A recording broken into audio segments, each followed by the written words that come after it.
My best friend, who can't relate at all to the struggles of ADHD, does not get how I can cover a topic like strategies to avoid running late or not wasting an entire day hyper-focused on something unimportant. And yet, I still let those things happen. That's when I realized that he, like a lot of people, doesn't understand that the goals we set to manage our ADHD symptoms are almost always aspirational. That means they stretch beyond our current reach and they evolve. So, as we build a skill, the target moves to the next level. I find it helpful to keep in mind that with aspirational goals, progress isn't linear or consistent, and there may be no concrete finish line. I'm Alex Delmar, a certified ADHD coach and person with ADHD. Welcome to Thoroughly ADHD, where I share what I've learned to help other people with ADHD enjoy better lives. A person with ADHD might set goals like arriving on time to everything today, or earning a top honor in their field, paying all their bills on time this month, or aiming to comfortably retire by their 40th birthday.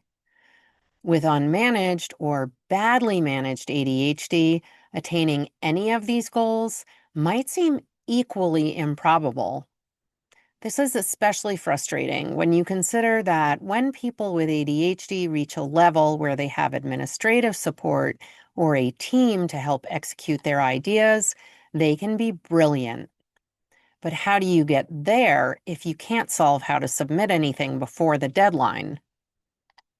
Neurotypical people, those without ADHD, who strive toward aspirational goals, tend to be exceptionally determined, smart, creative, or talented, and they believe they can achieve extraordinary things. So I find it interesting that the recommendations to help them stick with ambitious goals that push past perceived limits are the same as the recommendations for people with ADHD to get through an average day. These go-getters are told to figure out what their goal is, break it down into smaller steps, use all the resources available to them, track and reward progress, reassess regularly and adjust accordingly, expect setbacks, and to surround themselves with supportive people. Does this sound familiar? I'm bringing this to your attention because when we talk about ADHD brains working differently, sometimes there's an implied sense of less than. But it turns out that these same strategies that help cream of the crop neurotypical brains reach for the stars work for ADHD brains too. So even if mundane tasks are harder for you on the day-to-day, that doesn't need to limit where you plan to end up. Maybe we can just reframe this struggle as ADHD brains being more practiced at accomplishing difficult things.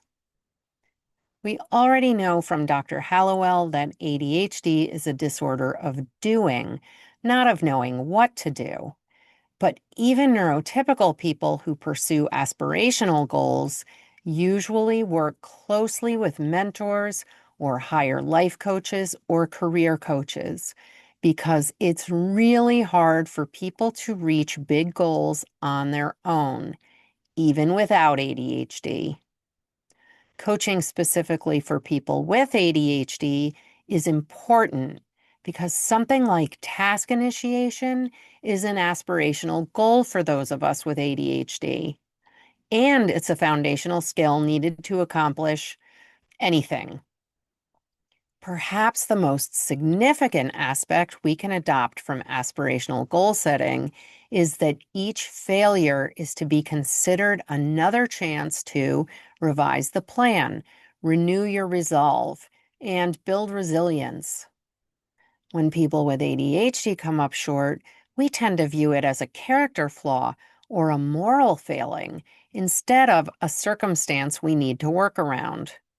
It is tragic how many of us have internalized the "this is just how I am, why bother trying" attitude, a learned helplessness that leads us to accept jobs or relationships or situations in which we are not appropriately challenged, fulfilled, or even remotely happy. It might seem easier to buy into this false narrative that you're just a screw up. But if you're listening to me right now, maybe you're ready to consider the life you really want for yourself and what you might do to get there. Or maybe you're doing okay, but you're so ready to level up. It's much easier not to figure it all out on your own. So you can check out my website, linked in the description, for resources, or contact me, Alex Delmar, about small group or individual coaching. I know your time is valuable, and I hope you found something useful or thought-provoking here. If so, please like or subscribe and come back for another segment of Thoroughly ADHD. Thank you.